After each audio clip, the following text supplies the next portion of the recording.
Hey there! Today it's time to talk about permaculture principle number 5, use and value renewable resources and services. So that sounds a lot like reduce, reuse, recycle, right? And it is, but more.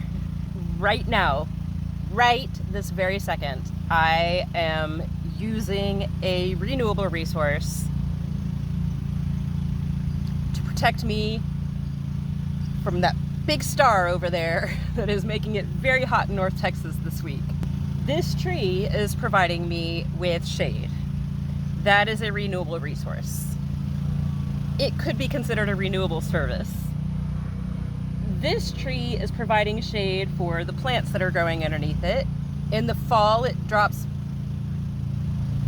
let's be honest, this is Texas. In the late winter, it drops some leaves, which create some ground cover and some mulch. We're using the renewable resource for whatever it's worth here, and that is a great thing to do. We can take it beyond this. So one common permaculture practice, which isn't really all that rare anymore outside of permaculture, is to compost. We can keep a bin. There's lots of different ways to compost, lots of different styles.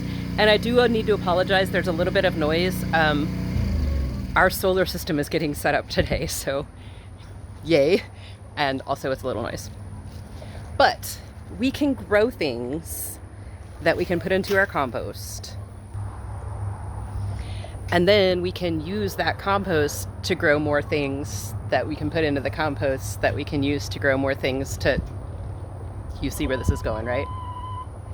So that's a really simple thing, and it's not just, comfrey, which is a really common compost plant.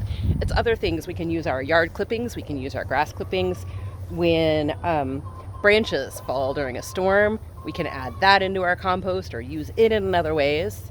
There's lots of different ways that we can use what our gardens produce to help our gardens again. Right over there, I'll show it to you in a second, I have another example of a renewable resource that we can use instead of outsourcing something from the outside. Now, this one does require us to bring in products for most of us, unless you happen to grow and mill your own wheat. Did I give you a hint? This is my sourdough starter. Actually, this is my backup starter that lives in the fridge. Now, yeah, I have to buy flour to maintain this. And no, I am not 100% free of buying bread quite yet, but I'm working on it. And I don't have to buy yeast anymore. And I'm sure that this has become a lot more common in the last couple of years, and people are more familiar and more comfortable with this. But if you do remember, roughly 2 years ago from now, which is spring 2022, people weren't able to get yeast, and some people weren't able to get bread. And if we could still get flour, or if we could grow and mill wheat, we could make our own bread products. When I crave bread and when I crave pizza dough or sweets, I don't have to bring in as many outside resources. I can make something that's renewable and maintain it and use it. Now, I briefly mentioned one of the other resources that is renewable that we can use, and that is solar power. And yes, that is much harder to set up. There are outside resources that have to come in. And this is not something that we're planning to rely on full time. This is something that we are planning to rely on because we're in Texas. And I'm not going to go any more into that. If you understand Texas and electricity over the last year, then you know what I'm talking about. We'll leave it at that for now. Water is something that we can harvest. So they aren't here yet. I don't know what happened. They were supposed to be delivered yesterday, but I have some food safe buckets on the way that I'm going to set at each tree. And I have comfrey growing at each tree. So sometimes I will have to fill those buckets with the hose, but if I'm expecting rain, I can leave the cap off of those buckets, put some comfrey leaves in them, and let them make me a compost tea station at each tree, using as much rainwater as possible. Now, in our climate, it's catch the rain while it's falling and hope you caught some when it's not. And it's all just kind of a matter of what you can set up, what's available to you. You don't have to go all out. You don't have to make your own bread and make your own compost and have your own solar system. There are a lot of things I don't do. I don't grow my own grains. I don't grow my own beans. And as a vegan, grains and beans are a big part, you know? So like, you don't have to do it all. Do what you can. Do the parts that make sense to you.